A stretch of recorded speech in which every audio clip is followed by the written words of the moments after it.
Hi hello ನಮಸ್ಕಾರ. ಎಲ್ಲರೂ ಹೇಗಿದ್ದೀರಾ? ನಾನು ಚೆನ್ನಾಗಿದ್ದೀನಿ, ಹಾಗೆ ನೀವು ಚೆನ್ನಾಗಿದ್ದೀರಾ ಅಂತ ನಾನು ಭಾವಿಸ್ತೀನಿ. ನೋಡಿ, ಇಲ್ಲಿ ನಾನು ಇವತ್ತು ಸ್ಪೆಷಲ್ ಜೋಳದ ರೊಟ್ಟಿನ ನಾನು ಮಾಡ್ತಾಯಿದ್ದೀನಿ ಮನೆಯಲ್ಲಿ.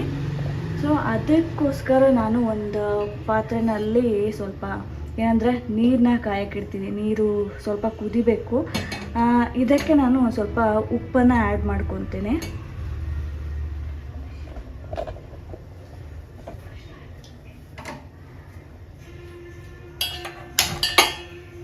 ನೋಡಿ, ಇಲ್ಲಿ ನಾನು ನೀರನ್ನ ಕಾಯೋದಕ್ಕೆ ಇಟ್ಟಿದ್ದೀನಿ. ಸ್ವಲ್ಪ ನೀರಿದು ಚೆನ್ನಾಗಿ ಕುದೀಲಿ. ಚೆನ್ನಾಗಿ ನೀರು ಕುದ್ದಾದ್ಮೇಲೆ ಜೋಳದ ಹಿಟ್ಟನ್ನು ಒಂದು ಪ್ಯಾನಲ್ಲಿ ಹಾಕ್ಕೊಂಡು ಈ ನೀರನ್ನ ಅದಕ್ಕೆ ಹಾಕ್ಬಿಟ್ಟು ಸ್ವಲ್ಪ ಹಾಳ್ಕೊಳ್ಳೋದಕ್ಕೆ ಬಿಡಬೇಕು. ಆಮೇಲೆ ಇದು ಮೈನ್ ಪ್ರೋಸೆಸ್. ಹಾಳ್ಕೊಳ್ಳೋದಕ್ಕೆ ಬಿಟ್ಟು ಚೆನ್ನಾಗಿ ಮಿದಿಬೇಕು. ಆವಾಗಲೇ ಜೋಳದ ರೊಟ್ಟಿ ಚೆನ್ನಾಗಿ ಬರೋದು. ನೋಡಿ, ಇಲ್ಲಿ ನಾನು ಇದಕ್ಕೆ ಉಪ್ಪನ್ನ ಸೇರಿಸ್ಕೊತಾ ಇದ್ದೇನೆ. ಇದು ನೀರು ಕುದೀತಾ ಇದೆ ಅಲ್ವ, ಅದಕ್ಕೆ ನಾನಿಲ್ಲಿ ಉಪ್ಪನ್ನ ಸೇರಿಸ್ಕೊತಾ ಇದ್ದೀನಿ. ನೋಡಿ, ಇಲ್ಲಿ ನೀರು ಸ್ವಲ್ಪ ಕುದಿಯೋದಕ್ಕೆ ಸ್ಟಾರ್ಟ್ ಆಗಿದೆ. ನೀರು ಚೆನ್ನಾಗಿ ಕುದಿಬೇಕು, ಹಾಗೆ ಉಪ್ಪು ಕೂಡ ಕರ್ಗೋಗ್ಬೇಕು.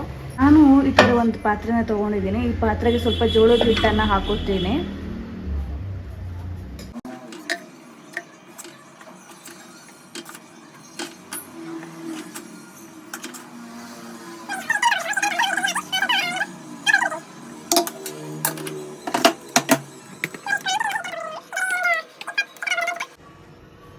ಜೋಳದ ರೊಟ್ಟಿ ಆಗ್ಬೋದು ಈ ಕ್ವಾಂಟಿಟಿನಲ್ಲಿ.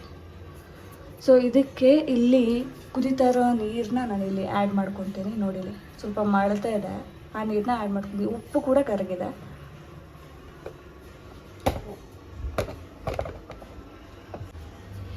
ಇಲ್ಲಿ ಕುದೀತಾ ಇರೋ ನೀರನ್ನು ನಾನಿಲ್ಲಿ ಆ್ಯಡ್ ಮಾಡ್ಕೊತಾ ಇದ್ದೀನಿ. ಸ್ವಲ್ಪ ನೋಡ್ಕೊಂಡು ಹಾಕ್ಕೊಳ್ಳಿ. ಜಾಸ್ತಿ ತೆಳ್ಳಗಾದರೆ ರೊಟ್ಟಿ ತಟ್ಟೋದಕ್ಕೆ ಬರೋದಿಲ್ಲ.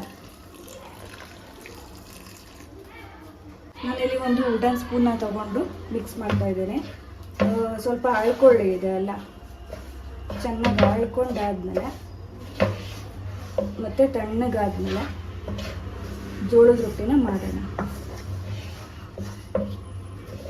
ಕೈ ಹಾಕೋಕೆ ಹೋಗ್ಬಿಡಿ, ಯಾಕಂದರೆ ಇದು ಬಿಸಿ ಇರುತ್ತೆ, ಹಿಟ್ಟು ಮುಟ್ಟೋದಕ್ಕಾಗೋದಿಲ್ಲ. ಸೊ ಹಾಗಾಗಿ ನಾನು ವುಡನ್ ಸ್ಪೂನ್, ಸ್ಟೀಲ್ ಸ್ಪೂನ್ ಯಾವ ಥರ ತೊಗೊಳ್ಬೋದು. ಈ ಥರ ಮಿಕ್ಸ್ ಮಾಡಿ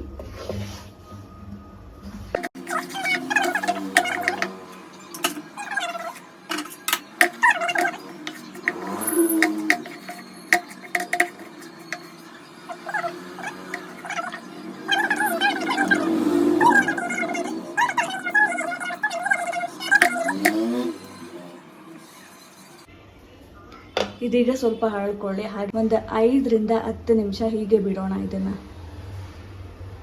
ಇಟ್ಟು ನಾನು 5 ರಿಂದ 10 ನಿಮಿಷ ಆಗಿದೆ. ನೋಡಿ, ತಣ್ಣಗಾಗಿದೆ. ಕೈ ಹಾಕ್ಬೋದು, ಏನು ಸುಡ್ತಾ ಇಲ್ಲ.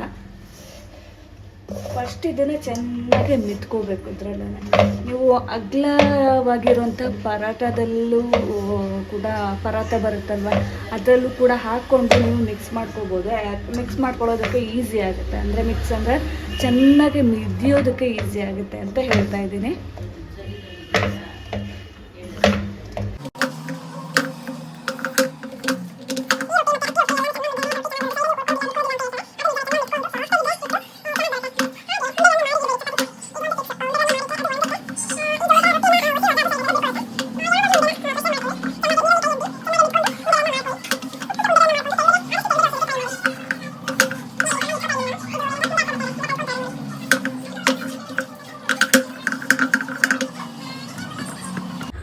ನೋಡಿ, ಈ ಥರ ಉಂಡೆ ಫಾರ್ಮ್ ಆಗುತ್ತೆ. ಚೆನ್ನಾಗಿ ಕಲಿಸ್ತಾ ಇದ್ರೆ, ನೀರು ಕರೆಕ್ಟಾಗಿ ಹಾಕ್ಕೊಂಡಿದ್ರೆ ಈ ಥರ ಉಂಡೆ ಫಾರ್ಮ್ ಆಗುತ್ತೆ. ನೋಡಿ, ನನಗೆ ಮದುವೆಗಿಂತ ಮುಂಚೆ ಯಾವ ರೊಟ್ಟಿನೇ ಆಗಲಿ, ಯಾವ ಅಡುಗೆನೇ ಆಗಲಿ ಏನೂ ಮಾಡೋಕ್ಕೆ ಹೋಗ್ತಾ ಇರಲಿಲ್ಲ.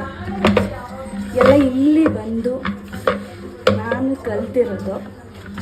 ಎಲ್ಲ ಹೇಳ್ಕೊಡ್ತಿದ್ರಲ್ವ, ಹೀಗೆ ಮಾಡು, ಹಾಗೆ ಮಾಡು ಅಂತ. ಈಗಲೂ ಕೂಡ ನಾನು ಕೇಳಿನೇ ಮಾಡೋದು, ಹೀಗೆ ಮಾಡಲ, ಹಾಗೆ ಮಾಡಲ, ಪೋರ್ಷನ್ ಎಷ್ಟು ಹಾಕಬೇಕು ಅಂತ ಹೇಳಿ. ನೋಡಿ, ಈ ಥರ ಕಲಿಸ್ತಾ ಇದ್ದರೆ ನಾವು ಉಂಡೆ ಫಾರ್ಮ್ ಆಗ್ತಾ ಬರುತ್ತೆ. ಇದನ್ನು ಒಂದೊಂದಾಗೆ ನಾವು ಇಷ್ಟಿಷ್ಟು ಪುಟ್ ಉಂಡೆಗಳನ್ನು ನಾವು ಮಾಡಿಕೊಂಡು ಒಂದು ತಟ್ಟೆ ತೊಗೋತೀನಿ. ನಾನು ತಟ್ಟೆ ತೊಗೊಂಡು ನೀರಲ್ಲಿ ಸುಮ್ಮನೆ ಕೈ ಹೆಜ್ಬಿಟ್ಟು ಈ ಉಂಡೆನ ತೊಗೊಂಡು ಮತ್ತೆ ಮಿದಿತೀನಿ. ಮತ್ತೆ ಚೆನ್ನಾಗಿ ಬಿದ್ದಾಗ ಅದು ಸಾಫ್ಟ್ ಆಗುತ್ತೆ. ಇನ್ನು ನೋಡಿ, ನಾನು ಈ ಥರ ಪ್ರೆಸ್ ಮಾಡಿದ್ರೆ ಈ ಥರ ಸೈಡೆಲ್ಲ ಹೊಡ್ಕೊತಾ ಇದೆ, ಆ ಥರ ಹೊಡ್ಕೊಳ್ಳೇಬಾರ್ದು. ಸೊ ಈ ಥರ ಉಂಡೆ ಮಾಡಿಕೊಂಡು ಈ ಥರ ನಾವು ಒಸೆಯೋಕ್ಕೆ ಪ್ರೆಸ್ ಮಾಡಿದಾಗ ಸೈಡಲ್ಲಿ ಕ್ರ್ಯಾಕ್ಸ್ ಬಿಡಬಾರ್ದು. ಬಿಟ್ಟರೆ ಎಲ್ಲ ರೊಟ್ಟಿ ಎಲ್ಲ ಹೊಡ್ಕೊಳ್ಳುತ್ತೆ ಹೊಸಿಬೇಕಾದ್ರೆ. ಸೊ ಅಲ್ಲಿವರೆಗೂ ಮಿತ್ಕೋಬೇಕು ನಾವು.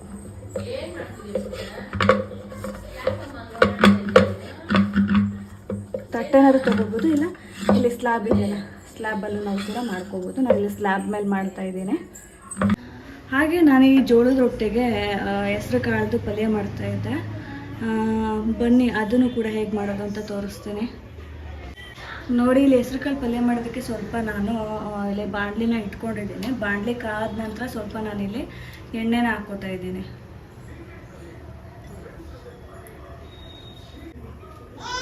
ನೋಡಿ, ಇಲ್ಲಿ ಎಣ್ಣೆ ಕಾದಿದೆ. ಸ್ವಲ್ಪ ಸಾಸಿವೆನ ಹಾಕೋತಾ ಇದ್ದೀನಿ.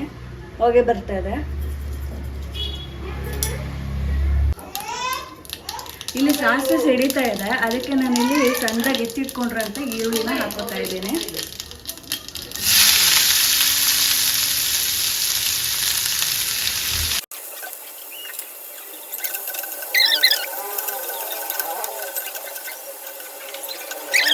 ಪಲ್ಯ ಹೇಗೆ ಮಾಡ್ತೀರಾ, ಈರುಳ್ಳಿ ಒಗ್ಗರಣೆ, ಟೊಮೊಟೊ ಒಗ್ಗರಣೆ ಎಲ್ಲ ಹಾಕಿಬಿಟ್ಟು ಮಾಡೋದಷ್ಟೇ. ಇಲ್ಲಿ ನೋಡಿ, ಹೆಸರು ಕಾಳನ್ನ ನಾನು ಕೂಗಿಸಿ ಇಟ್ಕೊಂಡಿದ್ದೆ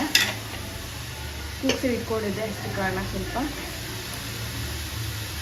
ಅಂದರೆ ತುಂಬ ಬೇಯಬಾರ್ದು, ಸ್ವಲ್ಪ ಹುರ್ಕೊಳ್ಳೋ ಥರ ಬೆಂದರೆ ಸಾಕಾಗುತ್ತೆ. ನೋಡಿಲಿ ಇದ್ರಾಗಿಲ್ಲ.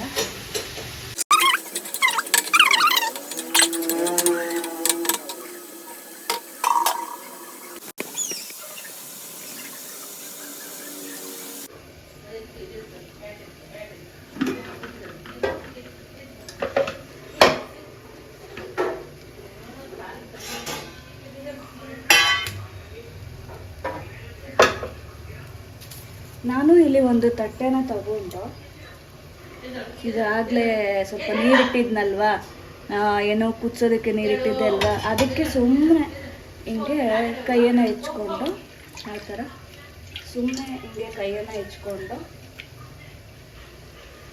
ಬಿರಿತೀನಿ.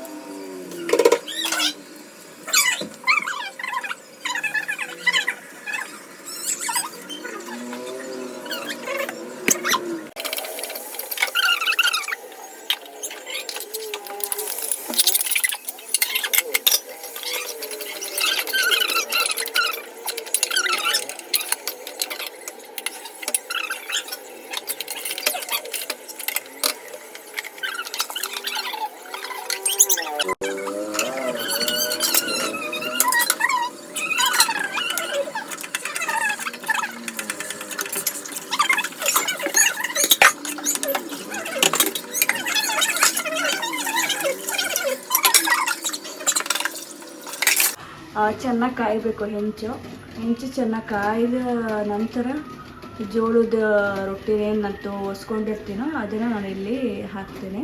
ಇದು ಚಪಾತಿ ಥರ ಹೊಸ್ಕೊಂಡು ಇಟ್ಕೋಬೇಡಿ, ಅಂಟ್ಕೊಳ್ಳೋ ಚಾನ್ಸಸ್ ಇರೋ. ಸೈಡಲ್ಲಿ ಒಂದು ಬಟ್ಟೆನ ತೊಗೊಂಡಿದ್ದೀನಿ. ರೊಟ್ಟಿ ಮೇಲೆ ಈ ಥರ ಸುಮ್ಮನೆ ಜಾಸ್ತಿ ನೀರು ತೊಗೊಂಡು ಸುಮ್ಮನೆ ಈ ಥರ ಬಲಿಬೇಕು. ಯಾವ ಥರ ಅಂತ ನಾನು ತೋರಿಸ್ತೀನಿ. ಫಸ್ಟು ಜೋಳದ ರೊಟ್ಟಿನ ಹೇಗೆ ಹೊಸ್ಕೊಳ್ಳೋದು ಅಂತ ತೋರಿಸ್ತೀನಿ. ಮತ್ತೆ ನೀರನ್ನು ಕೈ ಎತ್ಕೊಂಡ್ಬರ್ತೀನಿ.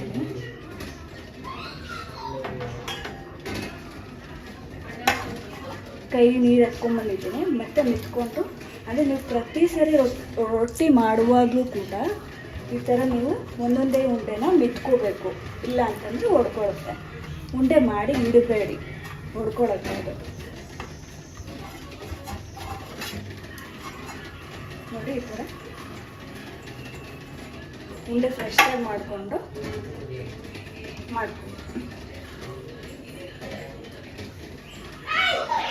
ನಿಧಾನಕ್ಕೆ ಹಸುತ್ತಾ ಬನ್ನಿ.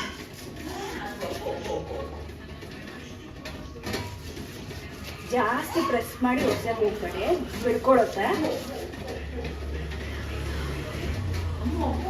ಈ ಥರ ತಿರುವಾಕೊಂಡು ಹಿಟ್ಟನ್ನೆಲ್ಲ ನಾನು ಇದು ಮಾಡ್ಕೊತಾ ಇದ್ದೀನಿ. ನಿಧಾನಕ್ಕೆ ಸ್ವಲ್ಪ ಜೆಂಟಲಾಗಿ ಮಾಡಿ, ಜಾಸ್ತಿ ಪ್ರೆಸ್ ಮಾಡೋದೆಲ್ಲ ಮಾಡಿಬಿಟ್ರೆ ಅದು ಹೊಡ್ಕೊಳ್ಳೋ ಚಾನ್ಸಸ್ ಇರುತ್ತೆ. ಸ್ವಲ್ಪ ಹಿಟ್ಟು ಹಾಕ್ಕೊಂಡು ಮಾಡ್ಕೊತಾ ಇದ್ದೀನಿ ನಾನು. ಸ್ವಲ್ಪ ಮತ್ತೆ ಹಿಟ್ಟು ಹಾಕ್ಕೊಂಡು ಇದನ್ನು ಮತ್ತೆ ಮಾಡ್ಕೊತಾ ಇದ್ದೀನಿ.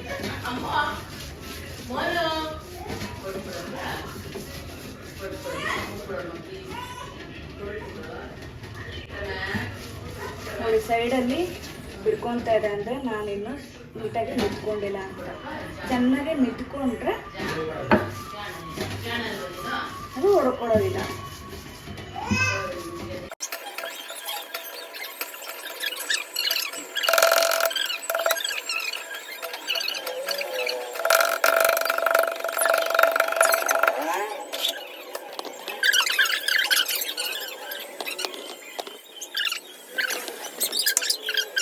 ಆಗ ಸರಿ ಹೋಗುತ್ತೆ. ಈಗ ಯಾವ ಥರ ನೀರು ಹಾಕೋಬೇಕು ನಾನು ಹೇಳ್ತೀನಿ.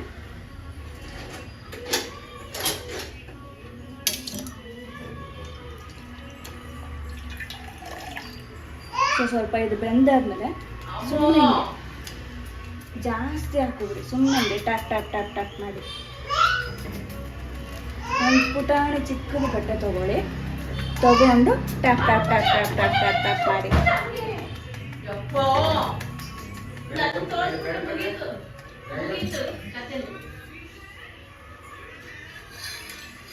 ಟ್ಯಾಪ್ ಮಾಡಿಕೊಂಡು ಎತ್ತಿ ಹಾಕಿ.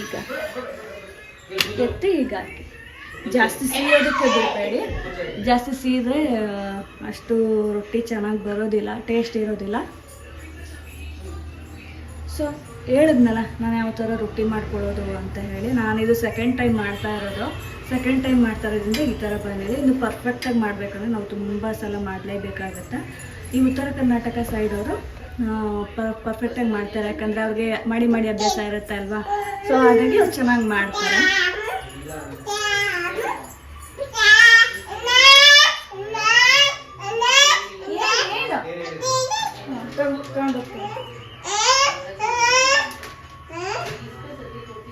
ಸೊ ನೋಡಿ ಈ ಥರ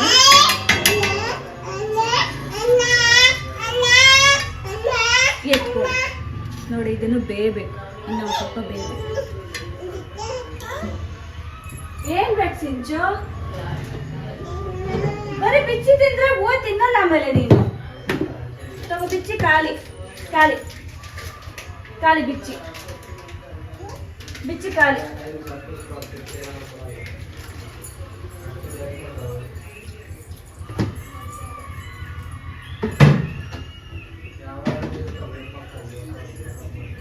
ನಾವು ಸೈಡಲ್ಲೆಲ್ಲ ನೋಡಿಕೊಂಡು ಬೇಯಿಸ್ಕೋಬೇಕಾಗುತ್ತೆ.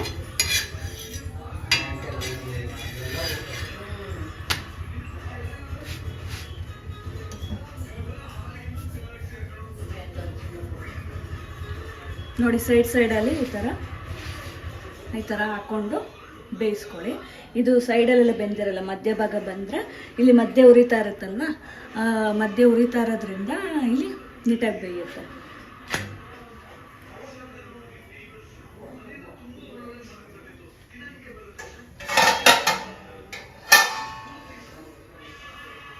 ಸೊ ನೋಡಿದ್ರಲ್ಲ ಜೋಳದ ರೊಟ್ಟಿ ಹೇಗೆ ಮಾಡೋದು ಅಂತ ಹೇಳಿ. ನಾನು ಹೇಳ್ಕೊಟ್ಟಿರೋ ಥರ ನೀವು ಮಾಡಿದ್ರೆ ಈ ಥರ ಕ್ರ್ಯಾಕ್ಸ್ ಬಿಟ್ಕೊಳ್ಳೋದಿಲ್ಲ. ನೀಟಾಗಿ ಮಿತ್ಕೋಬೇಕು. ನಾನು ಇನ್ನೂ ನೀಟಾಗಿ ಮಿತ್ಕೋಬೇಕಾಗಿತ್ತು, ಮಿತ್ಕೊಂಡಿಲ್ಲ. ಕ್ರ್ಯಾಕ್ಸ್ ಬಂದರೆ ಏನು ಪ್ರಾಬ್ಲಮ್ ಇಲ್ಲ, ತಿನ್ನೋದು ಹೆಂಗಿದ್ರು ತಿನ್ನೋದೇ ಅಲ್ವಾ.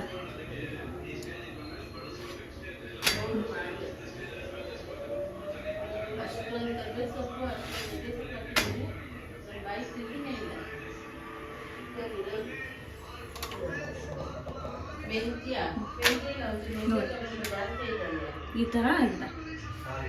ಇದು ನಾಳೆ ಇಟ್ಟು ತಿಂದರೆ ಇನ್ನೂ ಚೆನ್ನಾಗಿರುತ್ತೆ. ಈ ರೊಟ್ಟಿ ಸಾಫ್ಟಾಗಿ ಬರುತ್ತೆ. ಇದು ನಾಳೆ ಇಟ್ಟರೆ ತಿಂದರೆ ಸಾಫ್ಟಾಗಿರುತ್ತೆ.